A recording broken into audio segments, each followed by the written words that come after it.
দেবীর শাশ্বত অভয়বাণী ইত্থং যদা যদা বাধা দানবোত্থা ভবিষ্যতি তদা তদাবতীর্যাহং করিষ্যামি সংশয়ম।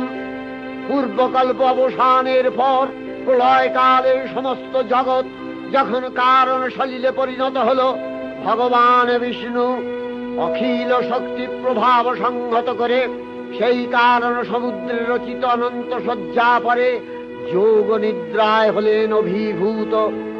বিষ্ণুর যোগ নিদ্রার অবসান কালে তাঁর নাভিপদ্ম থেকে জেগে উঠলেন ভাবি কল্পের সৃষ্টি বিধাতা ব্রহ্মা। কিন্তু বিষ্ণুর কর্ণমলজাত মধুকৈটব সুরোদ্দয় ব্রহ্মার কর্ম অস্তিত্ব বিনাশে উদ্যত হতে পদ্মজনী ব্রহ্মা যোগ নিদ্রায় মগ্ন। সর্বশক্তিমান বিশ্ব